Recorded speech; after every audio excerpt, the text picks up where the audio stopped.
தமிழர்களின் number one choice Tamil matrimony.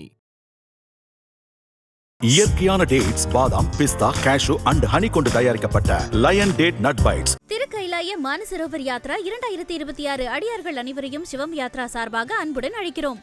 பிரியாணில 20 தூக்க மாத்திரை போடுறான். 20 தூக்க மாத்திரை.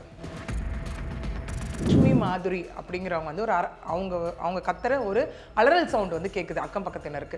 என்னடா அலறல் சவுண்டு கேட்குது அப்படின்னு சொல்லிட்டு காலையில் வந்து நெய்பர்ஸ் எல்லாமே கிளம்பி அந்த இடத்துல போகிறாங்க. கிளம்பி போகும்போது அவங்க அந்த இடத்துல உட்காந்து அழுதுட்டு இருக்காங்க ரொம்ப கத்தி. அப்படியே பார்த்தோன்னா அவருடைய கணவர் வந்து சிவநாகராஜு அவர் வந்து பெட்டில் சரிஞ்சு கிடக்குறாரு. அப்படின்னா அவருடைய காதுலேருந்து ரத்தம் கசியறதை நோட் பண்ணுறாங்க. ஓகே, கூடவே அவருடைய கழுத்தில் வந்து நகைக்கீரல்களும் அந்த இடத்துல இருக்குது. இதை பார்க்கும்போது அவங்களுக்கு டவுட் வருது. மூச்சு திணறல் ஏற்பட்டு விலா எலும்பு உடஞ்சி அந்த ரிப்ஸ் எல்லாம் உடஞ்சி தான் அவருக்கு வந்து மரணம் ஏற்பட்டிருக்கு அப்படின்னு சொல்லி இங்கே வந்து காவல்துறையினருக்கு வந்து போஸ்ட்மார்ட்டம் ரிப்போர்ட் மூலியமாக தெரிய வருது. பிரியாணியில் 20 தூக்க மாத்திரை போடுறான். அவரும் சாப்பிட்றாரு. சாப்பிட்டு நல்ல தூக்க நிலைக்கு போயிடுறாரு. ஆனால் நைட்டு ஒரு 11:30 இருக்கும். அப்போ வந்து கால் பண்ணி வர வைக்கிறாங்க. யாருன்னா கோபியை வர வச்சு அந்த கோபி என்ன பண்ணுறாரு அப்படின்னா, அதை விட உச்சக்கட்ட கேவலமான வேலை அவங்க என்ன பண்ணதாகவும் இங்கே இருக்குன்னா, விடிய விடிய ஆபாச படம் பார்த்ததாகவும் சொல்லப்படுது.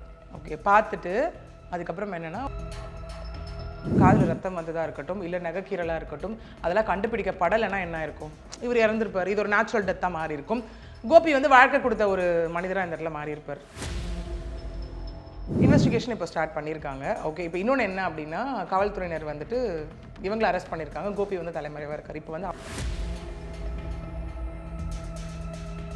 ஐபிசி மங்கை நேயர்கள் அனைவருக்கும் அன்பு வணக்கம். லீகலி ஃபிட் சீரிஸ் மூலமாக இன்னைக்கு ஆந்திரா மாநிலத்தில் தன்னுடைய கள்ளக்காதலனோடு சேர்ந்து வாழ்வதற்காக தன்னுடைய கணவனை கொன்ற அந்த கேஸ் பற்றின பல விஷயங்களை நம்மோடு பகிர்ந்து கொள்வதற்காக அட்வொகேட் பிரியதர்ஷினி மேம் நம்ம கூட இணைந்திருக்கிறார்கள். மேம் வணக்கம். வணக்கம் மேம். சமீபத்தில் வந்து யூடியூப் போனோம் அப்படின்னு சொன்னால் இந்த விஷயங்கள் எல்லாம் பார்க்கும்பொழுது நமக்கே வந்து நெஞ்சம் பதறுது. ஐயோ, என்ன இப்படிலாம் மக்கள் இருக்காங்களா அப்படின்னு சொல்லி அந்த வீடியோ பார்க்கும் பொழுது ஆந்திராவில் இருக்க ஒரு குடும்பத்தில் தன்னுடைய கள்ளக்காதலனோடு வாழணும் அப்படிங்கிறதுக்காக தன்னோட புருஷனுக்கு பலவிதமான முறைகளில் வந்து அவரை கொலை பண்ணுறதுக்கான திட்டங்கள் தீட்டின அந்த பெண் பற்றின அந்த ஒரு விஷயமும் இப்போ சமூக வலைதளங்களில் பரவலாக பேசப்பட்டு இருக்கும்போது என்னதான் மேம் நடந்துச்சு? எஸ், ஆக்சுவலி இதெல்லாம் பார்க்கும்போது வந்து நம்ம ஐ திங்க் எப்போவுமே வந்து ஆண்கள் இந்த மாதிரி செயல்களை வந்து பெண்களுக்கு செஞ்சு தான் நம்ம பார்த்துருக்கோம் இல்லையா? இது டோட்டலாக வந்துட்டு ஐ திங்க் இன்றைக்கி நம்ம பேச போகிற எல்லா விஷயமுமே வந்துட்டு பெண்கள் செய்த ஒரு குற்றமாக தான் இந்த இடத்துல இருந்துட்டு இருக்கு. ஓகே, ஏன்னா எப்பவுமே நம்ம வந்து என்ன சொல்லணும், பெண்கள் வந்து வளர்ச்சி பாதையை நோக்கி போகணும், பெண்கள் வந்துட்டு அடுத்து அவங்களோட ஸ்டெப்புக்கு போகணும் போது இது வேற விதமான வளர்ச்சி பாதையை நோக்கி அழிவை நோக்கி இருக்கக்கூடிய ஒரு விஷயமா தான் இந்த இடத்துல வந்து பார்க்கப்படுது.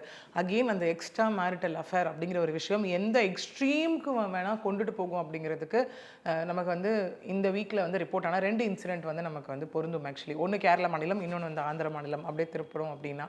ஸோ இந்த ஆந்திர மாநிலத்தில் நடந்த ஒரு விஷயம் என்ன அப்படின்னா, அகெயின் ஒருத்தர் மேலே, ஏன்னா இப்போ நம்ம வந்து ஒரு மேட்ரிமோனியல் டிஸ்பியூட் பற்றி நம்ம நிறைய பேசும்போதே நம்ம பேசியிருக்கோம் இல்லையா?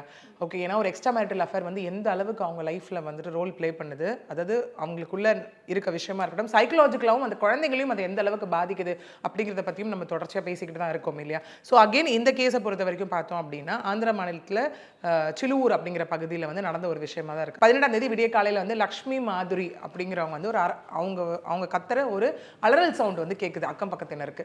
என்னடா அலறல் சவுண்டு கேட்குது அப்படின்னு சொல்லிட்டு காலையில் வந்து நெய்பர்ஸ் எல்லாமே கிளம்பி அந்த இடத்துல போகிறாங்க. ஓகே, அதாவது அரௌண்ட் மார்னிங். ஓகே, கிளம்பி ஒரு 4 o'clock அந்த மாதிரி கிளம்பி போகும்போது அவங்க அந்த இடத்துல உட்காந்து அழுதுட்டு இருக்காங்க ரொம்ப கத்தி. அப்படியே பார்த்தோன்னா அவருடைய கணவர் வந்து சிவநாகராஜு அவர் வந்து பெட்டில் சரிஞ்சு கிடக்குறாரு.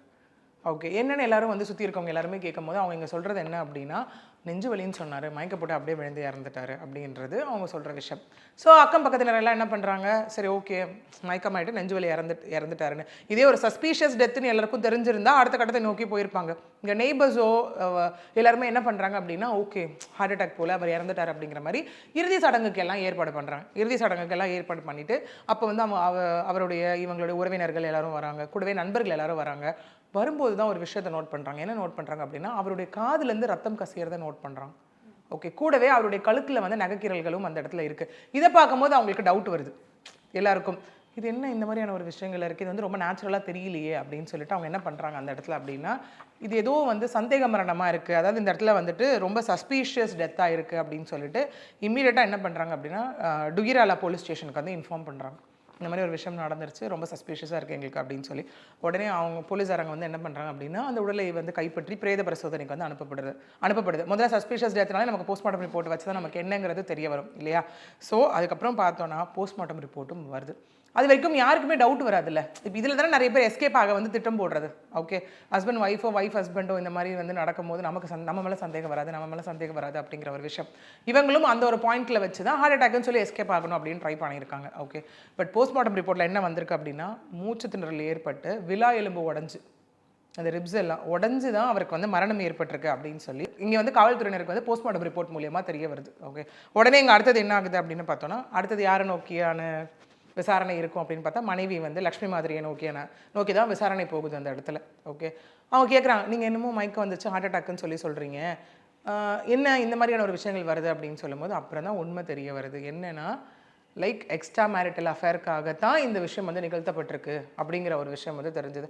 சரி, யார் என்ன அந்த பர்சன் அப்படின்னு தெரியும் போது அந்த பர்சன் பேர் கோபி அப்படின்னு சொல்லப்படுது இங்கே. ஓகே, அது எப்படி பழக்கம் என்ன ஏது அப்படின்னா இந்த சிவநாகராஜு அவர் வந்து ஹைதராபாத்தில் வெங்காய வியாபாரம் வந்து பண்ணிக்கிட்டு இருக்கார். ஓகே, இவங்க வந்து விஜயவாடாவில் இருக்கக்கூடிய ஒரு தியேட்டரில் வந்து டிக்கெட் கவுண்டரில் ஒர்க் பண்ணிட்டு இருக்காங்க. இந்த கோபி யார் அப்படின்னா அங்கே படம்பாக்கம் வரக்கூடிய நபர். இவங்க டிக்கெட் கவுண்டரில் இருப்பாங்க இல்லையா. ஸோ படம்பாக்கம் வரும்போது இவங்களுக்குள்ள பழக்கம் ஏற்பட்டு நாளடைவில் அது நெருக்கமாகவும் மாறுது. ஓகே, இந்த கோபி இங்கே என்ன பண்ணுறாரு அப்படின்னு பார்த்தோம் அப்படின்னா அவர் வந்து ஒரு ட்ராவல்ஸில் வந்து வச்சு நடத்திட்டு இருக்காரு, ஒர்க் பண்ணுறாருன்ற மாதிரியான ஸ்டேட்மெண்ட்ஸ் இருக்குது. அது ஒரு ட்ராவல்ஸில். ஓகே, இவங்களுக்கு என்ன ஆகுது அப்படின்னா இந்த மனைவிக்கு இங்கே லக்ஷ்மி மாதிரிக்கு வந்து தன்னுடைய கணவர் வந்து வெங்காய வியாபாரம் பண்ணுறது ரொம்ப அவமானமாக இருக்குது அப்படின்னு சொல்லிட்டு அந்த கோபி இருக்கார் இல்லையா அந்த ட்ராவல்ஸில் கொண்டு போய் வேலைக்கு சேர்த்து விடுறாங்க. ஒரு நாளடைவில் என்ன ஆகுது அப்படின்னா கணவருக்கு வந்து தன்னுடைய மனைவியும் அந்த உறவும் கோபி கூட இருக்கக்கூடிய உறவு வந்து தெரிய வந்துட்டு என்ன ஆகுதுன்னா அவர் வந்து ரொம்ப கண்டிச்சதாக சொல்லப்படுது அந்த இடத்துல. ஓகே, இந்த மாதிரி குழந்தைங்க அவங்களுக்கு வந்து 2 ஆண் குழந்தைகளும் இருக்காங்க அந்த இடத்துல, கண்டிச்சதாகவும் சொல்லப்படுது. அதுக்கப்புறம் அவங்க எதுவும் கேட்கலன்னு சொல்லிட்டு சொந்த ஊருக்கும் அவங்க திரும்பியதாகவும் இங்கே இருக்குது. ஓகே, திரும்பிய போதும் அவங்களுடைய இந்த கான்வர்சேஷன்ஸ் ஃபோனில் பில்ட் ஆகிருக்கு, க்ளோஸாக தான் இருந்திருக்கு. என்ன ஆனாலும் அந்த உறவை வந்து முறித்துக்கொள்ள அவங்க வந்து ரெடியாகவே இல்லை இந்த இடத்துல. ஓகே, இப்படியே கேட்டுட்டு இருக்கும்போது அவங்க என்ன டிசைட் பண்ணுறாங்க அப்படின்னா இப்படியே இருந்தால் இவர் நமக்கு தொல்லையாக தான் இருப்பார். ஸோ இவரை வந்து நம்ம என்ன பண்ணலாம் அப்படின்னா இவரை கொலை பண்ணிவிட்டு இவரை முடிச்சு விட்டுட்டு நம்ம லைஃப்பை லீட் பண்ணிக்கலாம். ஓகே, அப்படிங்கிற மாதிரியான ஒரு விஷயம் வந்து அவங்க பிளான் பண்ணுறாங்க.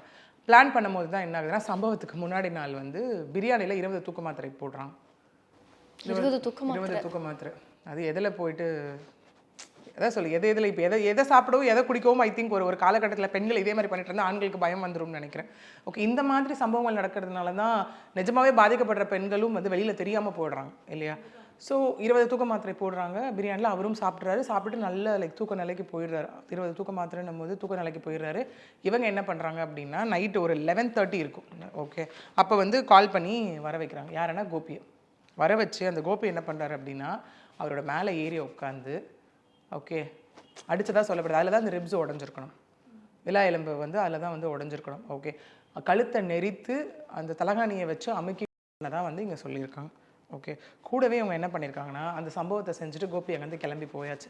அதை விட உச்சக்கட்ட கேவலமான வேலை இவங்க என்ன பண்ணதாகவும் இங்கே இருக்குன்னா விடிய ஆபாச படம் பார்த்ததாகவும் சொல்லப்படுது. ஓகே, பார்த்துட்டு அதுக்கப்புறம் என்னென்னா ஒரு 4 மணி போல் தான் இவங்க இந்த அலறல் சவுண்டு போட்டு இந்த விஷயம் எல்லாமே பண்ணுது. ஒரு வேளை இந்த உறவினர்களாலேயும் நண்பர்களாலேயும் வந்துட்டு அவர் வந்து ரொம்ப அந்த காதில் ரத்தம் வந்ததாக இருக்கட்டும் இல்லை நகைக்கீரலாக இருக்கட்டும் அதெல்லாம் கண்டுபிடிக்கப்படலைன்னா என்ன இருக்கும், இவர் இறந்துருப்பார். இது ஒரு நேச்சுரல் டெத்தாக மாறி இருக்கும். கோபி வந்து வாழ்க்கை கொடுத்த ஒரு மனிதராக இந்த இடத்துல மாறி இருப்பார். மேபி அது நடந்திருக்கலாம், நாளைக்கு மேரேஜ் பண்ணியிருக்கலாம், அந்த விஷயம் நடந்திருக்கலாம், அதுவும் பண்ணியிருக்கலாம்.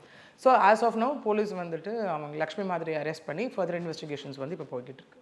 மேம், இப்போ தன்னுடைய கணவனை எக்ஸ்ட்ரா மேரிட்டல் அஃபேர் அப்படிங்கிற ஒரு விஷயத்துக்காக கொண்டதுனால இவங்களுக்கு என்ன மாதிரியான தண்டனைகள்லாம் கிடைக்கும், என்னென்ன செக்ஷன்ஸ் இருக்குது மேம்? இதில் கண்டிப்பாக நம்ம பார்த்தோம் அப்படின்னா மர்டர் அப்படிங்கிற ஒரு விஷயம் இருக்குது. ஓகே, கூடவே வந்து கிரிமினல் கான்ஸ்பைரிங் ஆக்ட்னு ஒன்று இருக்குது. 2 அல்லது 2க்கு மேற்பட்டவர்கள் கூட்டாக சேர்ந்து ஒரு சதி செயலில் வந்து ஈடுபட்டாங்க அப்படின்னா கிரிமினல் கான்ஸ்பைரிங் ஆக்ட் அது. ஓகே, ஸோ இன்னும் ஃபர்தராக வந்து இதில் என்கொயரி போகும்போது ஃபர்தர் செக்ஷன்ஸும் இதில் வந்து இன்க்ளூட் பண்ணப்படலாம். ஓகே, இன்னொன்று வந்து பாய்சன் கொடுத்துருக்காங்க இல்லையா. ஸோ அந்த மாதிரியான விஷயங்கள் எல்லாமே இன்க்ளூட் பண்ணப்படலாம். ஓகே, இன்க்ளூட் பண்ணால் நமக்கே தெரியும் லைஃப் இம்ப்ரெசன்மெண்ட் ஒரு டெத் பெனால்ட்டி அப்படிங்கிற ஒரு விஷயம் நமக்கு தெரியலாம். மேபி ஃபாதர் இன்வெஸ்டிகேஷன்ஸ் வச்சு தான் இது இன்னும் என்ன சிவியராக இருந்திருக்கு, என்னென்ன மாதிரியான விஷயங்கள் எல்லாம் இருக்குது அப்படிங்கிறத பொறுத்து நமக்கு இன்னும் எஃப்ஐஆர் டீட்டெயில்ஸ் நமக்கு தெரிய வரல. ஸோ அதெல்லாம் பொறுத்து வந்துட்டு நமக்கு என்ன மாதிரியான பனிஷ்மெண்ட்ஸ் அப்படிங்கிறது வந்து இந்த கேஸ் நகரும் போது டிசைட் ஆகும்போது நமக்கு தெரியும். கண்டிப்பாக மேம். இப்போ இந்த கேஸோடைய அடுத்த படிநிலை அப்படிங்கிறது எதை நோக்கி போயிட்டு இருக்கு? இன்வெஸ்டிகேஷன் இப்போ ஸ்டார்ட் பண்ணியிருக்காங்க. ஓகே, இப்போ இன்னொன்று என்ன அப்படின்னா காவல்துறையினர் வந்துட்டு இவங்களை அரெஸ்ட் பண்ணியிருக்காங்க. கோபி வந்து தலைமறைவாக இருக்கார். இப்போ வந்து அவரை தேடிட்டு இருக்க பணி வந்து நடந்துட்டு இருக்கு. அவரையும் அரெஸ்ட் பண்ணும்போது அடுத்தடுத்த கட்டம் நமக்கு வந்து தெரிய வரும். நிச்சயமா மேம். இந்த கேஸ் பற்றின முழு விவரங்களை எங்களோடும் எங்கள் நேயர்களோடும் பகிர்ந்து கொண்டதற்கு நன்றி. நன்றி. தமிழர்களின் நம்பர் 1 சாய்ஸ் தமிழ் மேட்ரிமோனி. இயற்கையான டேட்ஸ், பாதாம், பிஸ்தா, கேஷு அண்ட் ஹனி கொண்டு தயாரிக்கப்பட்ட lion date nut bites. Thirukailaya Manasarovar Yatra 2026 அடியார்கள் அனைவரையும் சிவம் யாத்ரா சார்பாக அன்புடன் அழைக்கிறோம்.